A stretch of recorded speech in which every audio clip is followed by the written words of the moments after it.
दोस्तों, मैं हूं doctor Amit Shukla, life style and basic health care experts. अपने channel science and art of health के इस एपिसोड में हम आपका स्वागत करते हैं। दोस्तों, आज हम बताएंगे कि हमारे शरीर में कैल्शियम का क्या महत्व है, कैल्शियम हमें क्यों ज़रूरी है और हम कैल्शियम कैसे प्राप्त कर सकते हैं बिना दवाइयों के। तो दोस्तों, अब हम चर्चा को शुरू करते हैं। तो पहले कैल्शियम का महत्व क्या है, इस बारे में थोड़ी सी जानकारी। ये हमारे लिए कार्डियोवास्कुलर सिस्टम और मस्कुलर मूवमेंट के लिए बहुत आवश्यक है। कार्डियोवास्कुलर सिस्टम यानी हार्ट और आर्टरीज और वेन के प्रॉपर फंक्शनिंग के लिए ये बहुत ही आवश्यक होता है। इसके अलावा मस्कुलर मूवमेंट में भी इसका विशेष योगदान है, यानी कॉन्ट्रैक्शन और रिलैक्सेशन मसल्स का इसी के द्वारा होता है, उसमें भी महत्वपूर्ण भूमिका निभाता है। इसके अलावा ये हड्डियों और दांतों के विकास के लिए भी बहुत ज़रूरी है। इसके साथ साथ ये देखा गया है कि अगर कैल्शियम की मात्रा प्रॉपर है शरीर में तो कैंसर होने की संभावना कम हो जाती है। इसके साथ साथ ये भी देखा गया है कि अगर प्रॉपर कैल्शियम की मात्रा हमारे शरीर में है तो फैट का स्टोरेज भी कम होता है, जिससे कि वेट लॉस में भी मदद मिलती है। ये हुआ कैल्शियम का महत्व। अब हम जानते हैं कि हमें कैल्शियम की कितनी मात्रा की आवश्यकता पड़ती है रोज़। तो 0 से 6 महीने के बच्चे के लिए कैल्शियम 200 मिलीग्राम कैल्शियम रोज जरूरत पड़ती है। 7 से 12 महीने के बच्चे को 250 मिलीग्राम कैल्शियम की जरूरत पड़ती है। 1 से 3 साल के बच्चे को 700 मिलीग्राम कैल्शियम की आवश्यकता पड़ती है और 4 से 8 साल के बच्चे के लिए 1000 मिलीग्राम कैल्शियम की आवश्यकता पड़ती है। 9 से 18 साल के बच्चे को 1300 मिलीग्राम कैल्शियम की आवश्यकता पड़ती है, यानी ज़्यादा थोड़ा मात्रा रहती है। और 19 से 50 साल के व्यक्ति को 1000 मिलीग्राम कैल्शियम की आवश्यकता पड़ती है। इसके साथ साथ 51 से 70 साल के व्यक्ति को 1200 मिलीग्राम कैल्शियम की आवश्यकता पड़ती है और जिनकी उम्र 70 से ऊपर है उन्हें करीब 1000 मिलीग्राम कैल्शियम की रोज आवश्यकता पड़ती है। तो ये हुआ दोस्तों कि हमें कैल्शियम की कितनी ज़रूरत है। ये डिपेंड करता है कि उम्र कितनी है, इस पर कैल्शियम की ज़रूरत निर्भर करती है। अब हम चर्चा करेंगे कि हमारे ऐसे क्या खाद्य पदार्थ हैं जिनसे कि हम कैल्शियम को आसानी से प्राप्त कर सकते हैं बिना दवाइयों के। तो पहला एक बात हम और बताना चाहते हैं कि कैल्शियम के एब्जॉर्प्शन के लिए विटामिन डी की ज़रूरत पड़ती है, यानी विटामिन डी की सही मात्रा अगर हमारे शरीर में है तभी कैल्शियम का एब्जॉर्प्शन सुचारू रूप से होता है। तो विटामिन डी की जाँच के द्वारा ये जानकारी मिल जाती है कि हमें हमारे शरीर में विटामिन डी की मात्रा क्या है। इसलिए विटामिन डी का प्रॉपर होना भी बहुत ज़रूरी है कैल्शियम के एब्जॉर्प्शन के लिए। अब दोस्तों, हम ऐसे खाद्य पदार्थों पर चर्चा करेंगे जिनमें कैल्शियम अच्छी मात्रा में होता है और हम इनको रोज ले सकते हैं और अपने कैल्शियम की डिफिशियंसी को ठीक कर सकते हैं। पहला खाद्य पदार्थ है रागी, जो एक प्रकार का मिलेट है और इसमें 40 मिलीग्राम 100 ग्राम ऑफ रागी में पाया जाता है और इसको हम रागी के आटा की रोटी के रूप में भी ले सकते हैं, इडली और डोसा के रूप में भी बनाकर खा सकते हैं। तो रागी एक अच्छा सोर्स है कैल्शियम का और ये शुगर को भी कंट्रोल करता है, ये मिलेट की श्रेणी में आता है। तो इसको शुगर पेशेंट भी ले सकते हैं, इसमें कोई प्रॉब्लम नहीं। अब आते हैं नट्स, जिसमें है वॉलनट है, पीनट है। वॉलनट में 100 ग्राम में 98 मिलीग्राम कैल्शियम होता है, जबकि पीनट में यानी मूंगफली में 100 ग्राम में 92 मिलीग्राम कैल्शियम होता है। इसके अलावा कुछ सीड हैं, जैसे कि फ्लैक्स सीड है, अलसी है। अलसी में करीब 100 ग्राम में 255 मिलीग्राम कैल्शियम होता है। इसके अलावा तिल में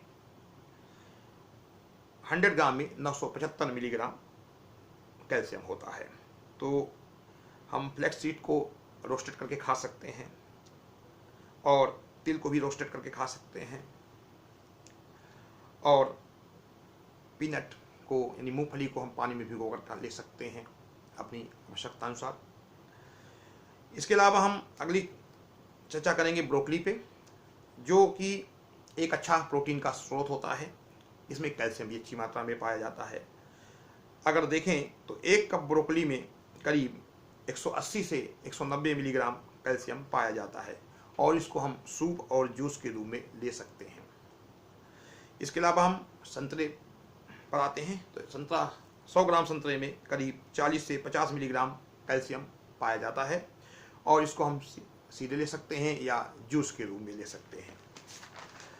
अगला खाद्य पदार्थ है मुनिंगा यानी सहजन, या जिसे हम देसी भाषा में मुनगा भी बोलते हैं, इसको ड्रमस्टिक अंग्रेजी में कहा जाता है। ये पोषक तत्वों का पावर हाउस है, इसमें बहुत सारे पोषक तत्व पाए जाते हैं। तो इसमें कैल्शियम भी प्रचुर मात्रा में पाया जाता है और कैल्शियम कंटेंट जो होता है 100 ग्राम मुनिंगा में करीब 30 मिलीग्राम कैल्शियम पाया जाता है। तो इसको हम इसकी सब्जी ले सकते हैं, कढ़ी में ले सकते हैं और टमाटर का जूस ग्रेवी में भी इसको हम ले सकते हैं। तो ये एक अच्छा स्रोत कैल्शियम का होता है। अब हम आगे बढ़ते हैं शकरकंद पे। ये अच्छा सोर्स माना जाता है कैल्शियम के लिए और 100 ग्राम में करीब 78 मिलीग्राम कैल्शियम पाया जाता है। इसको हम डायरेक्टली उबाल कर खा सकते हैं और कैल्शियम की डिफिशिएंसी को दूर कर सकते हैं। अब हम बादाम पे आते हैं। बादाम भी कैल्शियम का अच्छा स्रोत माना जाता है। करीब 100 ग्राम में 264 मिलीग्राम कैल्शियम पाया जाता है। तो इसको पानी में भिगो कर ले सकते हैं या रोस्टेड करके खा सकते हैं। अब आगे आते हैं दही पे। दही भी कैल्शियम का अच्छा स्रोत माना जाता है। करीब 100 ग्राम में 110 मिलीग्राम कैल्शियम पाया जाता है। तो दही को लस्सी, छाछ या कढ़ी, रायता आदि के रूप में लिया जा सकता है। अब आते हैं सोयाबीन पे। तो सोयाबीन में करीब 100 ग्राम में 277 मिलीग्राम यानी 277 मिलीग्राम कैल्शियम होता है और इसको हम बड़ी सोयाबीन की बड़ी होती है उसको ले सकते हैं या सोयाबीन को हम डायरेक्ट पानी में भिगो भी खा सकते हैं, जैसी आपकी इच्छा। अब अगला खाद्य पदार्थ आता है पालक। पालक में प्रोटीन, कैल्शियम और अन्य न्यूट्रिएंट्स भी पाए जाते हैं और एक अच्छा खाद्य पदार्थ है और करीब 100 ग्राम पालक में 99 मिलीग्राम कैल्शियम पाया जाता है। तो दोस्तों इसको हम सब्जी के रूप में ले सकते हैं, इसकी ग्रेवी बना लें या पराठे के रूप में ले सकते हैं, सलाद के रूप में ले सकते हैं। तो ये कैल्शियम का एक अच्छा स्रोत माना जाता है।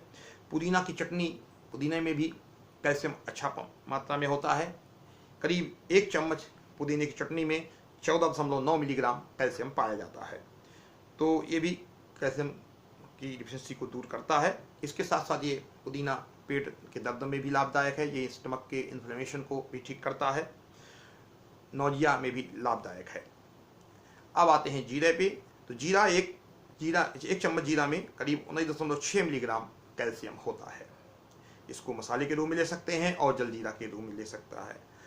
अगला खाद्य पदार्थ है मखाना। मखाना में करीब 100 ग्राम मखाने में करीब 60 मिलीग्राम कैल्शियम होता है और इसको रोस्टेड करके खा सकते हैं। इसके बाद आते हैं चीज पे। चीज में 100 ग्राम चीज में करीब 721 मिलीग्राम कैल्शियम होता है। ये भी कैल्शियम का अच्छा स्रोत माना जाता है। अब हम कुछ ऐसे प्रोडक्ट चर्चा करेंगे जिनमें अच्छी मात्रा में कैल्शियम होता है, जैसे कि सरसों का साग। ये कैल्शियम की अच्छी मात्रा इसमें पाई जाती है और इसका विशेषता है कि इसकी कैल्शियम की अच्छा एब्जॉर्बेबल है, अच्छी तरह से हमारे शरीर को लगता है। और करीब 100 ग्राम सरसों में के साग में करीब 120 मिलीग्राम कैल्शियम पाया जाता है। तो इसको हम सरसों के साग के रूप में ले सकते हैं, सरसों के सूप के रूप में ले सकते हैं और सलाद के रूप में ले सकते हैं। अब अगली चर्चा करेंगे हम मिल्क में। मिल्क कैल्शियम का सबसे अच्छा स्रोत माना जाता है। इसमें विटामिन ए और विटामिन डी भी प्रचुर मात्रा में पाए जाते हैं और लो फैट मिल्क में कैल्शियम की अच्छी मात्रा पाई जाती है। करीब 100 ml मिल्क में 100 मिलीग्राम कैल्शियम होता है।